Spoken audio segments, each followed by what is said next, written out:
Good morning students.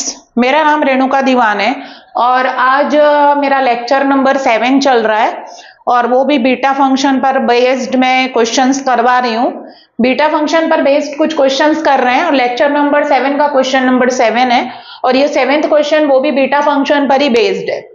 ये रहा मेरा क्वेश्चन बोर्ड में लिखा हुआ है, प्रूव दैट इंटीग्रेशन 0 से 1 x to the power m minus 1 minus x to the power a whole to the power n dx is equals to, ये आपको प्रूफ करके लाना है। ऑब्वियस है क्वेश्चन का आप एलएचएस लेकर चलेंगे और आरएचएस लाएंगे। तो सबसे पहले आप एलएचएस लिए। एलएचएस में ये जो इंटीग्रेंड है, ये जिसको इंटीग्रेट करना रहता है जिस फंक्शन को, उसे हम इंटीग्रेंड कहते हैं। तो ये इंटीग्रेंड देखिए, क्या ये एक्सपोनेंशियल फंक्शन है, क्या ई के फॉर्म में है, लॉग के फॉर्म में है, नहीं है अगर, तो ये गामा का क्वेश्चन नहीं है। यहां पर ना तो ई दिख रहा है मुझे, ना तो लॉग दिख रहा है, दैट मीन्स ये गामा का क्वेश्चन नहीं है।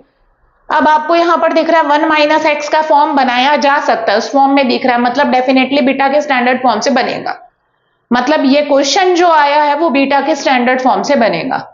तो डायरेक्टली स्टैंडर्ड फॉर्म में नहीं है, हर क्वेश्चन डायरेक्टली स्टैंडर्ड फॉर्म में नहीं रहेगा, कुछ को हमको कन्वर्ट करना पड़ेगा। तो इसमें कन्वर्शन करना है हमको बीटा के स्टैंडर्ड फॉर्म में। जब आपको समझ में आ गया कि हाँ ये बीटा का स्टैंडर्ड फॉर्म है, तो फर्स्ट ऑफ ऑल आप स्टैंडर्ड फॉर्मूला लिखेंगे। ये मेरा सॉल्यूशन स्टार्ट होता है, तो आप सबसे पहले लिखेंगे we no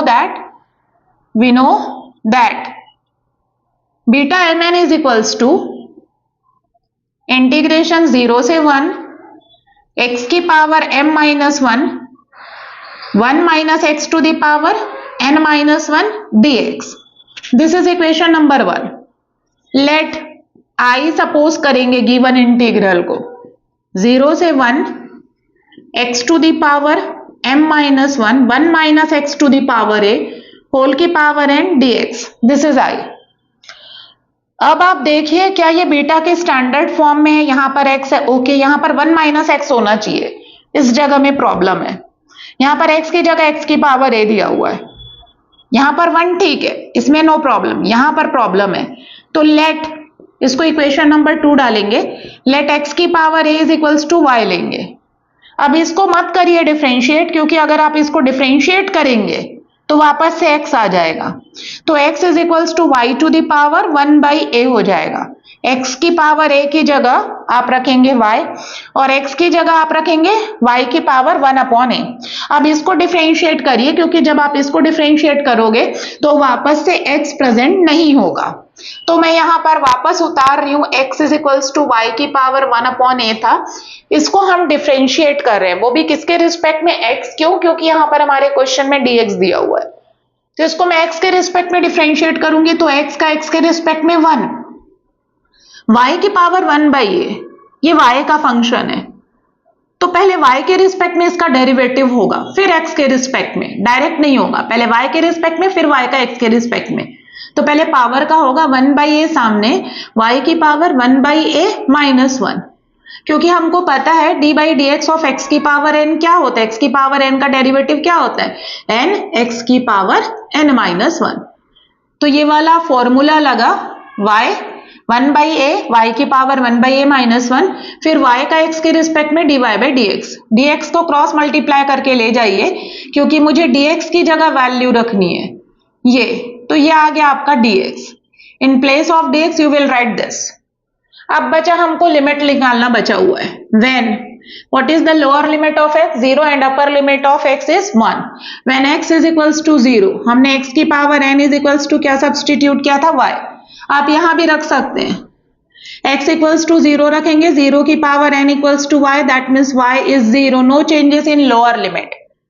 next, when x is equals to 1, the upper limit of x is 1 की power n is equals to y, that means y equals to 1, no changes in upper limit, that means limit में कोई changes नहीं आ रहा है। अब आप question number from 2, अब 2 को उतारेंगे और उसमें सब्स्टिट्यूशन स्टार्ट करेंगे from 2। I is equals to integration 0 से 1 है, x की पावर m माइनस 1 है, 1 माइनस एक्स की पावर a होल की पावर n और इंटू dx है। मैं वहां पर सब्स्टिट्यूट कर रही हूं, उस पोर्शन में सब्स्टिट्यूट कर रही हूं। I is equals to integration 0 से 1 ही रहेगा, y की भी लिमिट वही आ रही है। x किसके इक्वल है, y की पावर 1/a, तो y की power 1/a to the power क्या हो जाएगा, m-1। 1 माइनस एक्स की पावर a को किससे रिप्लेस करें, y होल की पावर जो n है वो रहेगा। What is the value of dx, यहां लिखा हुआ है 1/a, y की पावर 1/a-1 और इंटू dy। तो ये जो कांस्टेंट है उसको सबसे पहले इंटीग्रेशन से बाहर करिए, 1/a बाहर होगा, इंटीग्रेशन 0 से 1, आपको पता है पावर का इंटू होता है, तो ये हो जाएगा m/a-1/a, और चूंकि ये भी y का पावर है तो यहां आकर ऐड होगा, प्रोडक्ट में पावर ऐड होता है, तो प्लस 1/a-1, और यहां आएगा 1 माइनस y की पावर n और dy। ये पावर यहां पर जाकर ऐड हो गया, प्रोडक्ट में पावर ऐड होता है, ये 1/a कैंसिल हो गया, 1/a इंटीग्रेशन 0 से 1 y की पावर m/a-1, ये परफेक्ट है। यहां पर 1 माइनस वाई की पावर क्या दिया हुआ है, n dy। अब देखिए क्या स्टैंडर्ड फॉर्म में कन्वर्ट हुआ, इंटीग्रेशन 0 से 1, परफेक्ट, पहली कंडीशन फुलफिल हो रही है बीटा फंक्शन की। दूसरा यहाँ पर x की पावर m-1 होना चाहिए, तो x की जगह आपका क्या दिया हुआ है, y की पावर m-1, सही है। अगला 1 माइनस एक्स की पावर n-1 होना चाहिए, इसको n-1 के फॉर्म में अरेंज करना है। तो n को n-1 के फॉर्म में कैसे अरेंज करेंगे, n में 1 ऐड करिए, दैट -1, मतलब n को आप लिखोगे n+1 -1, तो क्या आ जाएगा 1/a एज इट इज 0 से 1, y की पावर m/a-1, 1 माइनस y की पावर n+1 -1 और into dy, this is i। अब ये बीटा mn का फॉर्मूला है जहां पर m m/a है और n n+1 है, तो 1/a beta m/a comma n+1, this is i। अब हमने i को बीटा के फॉर्म में रिप्रेजेंट किया है, लेकिन मेरा जो आंसर आ रहा है उसमें बीटा के फॉर्म में आंसर नहीं आ रहा है, मतलब मुझे इसको आगे और सॉल्व करना है। अब इसको किससे सॉल्व करोगे, तो बीटा गामा जो रिलेशन होता है उससे सॉल्व होगा। बीटा mn का फॉर्मूला होता है gamma m gamma n upon gamma m+n, 1/a as it is gamma m gamma n upon gamma, this is m+n, ये मैंने फॉर्मूला लगाया बीटा गामा रिलेशन। अब देखिए आंसर आया है कि नहीं आया, 1/a correct, gamma m/a correct, यहाँ पर फैक्टोरियल n है और ये भी करेक्ट है, बस इसी को मुझे एडजस्ट करना है।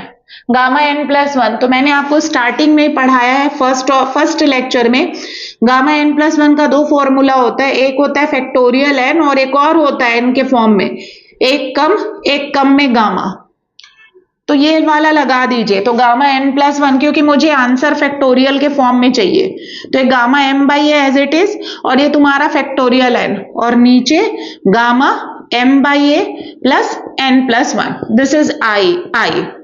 और यही हमको प्रूफ करना था, i मतलब हमारा गिवन क्वेश्चन है, ठीक है। तो इस इंटीग्रल की वैल्यू कितनी आ रही है, 1/a gamma m/a factorial n upon gamma m/a plus n+1। So मेरा अगला लेक्चर स्टार्ट होगा, लेक्चर नंबर 8, जिसमें मैं बीटा फंक्शन का क्वेश्चन नंबर 8 कराऊंगी। So thank you students.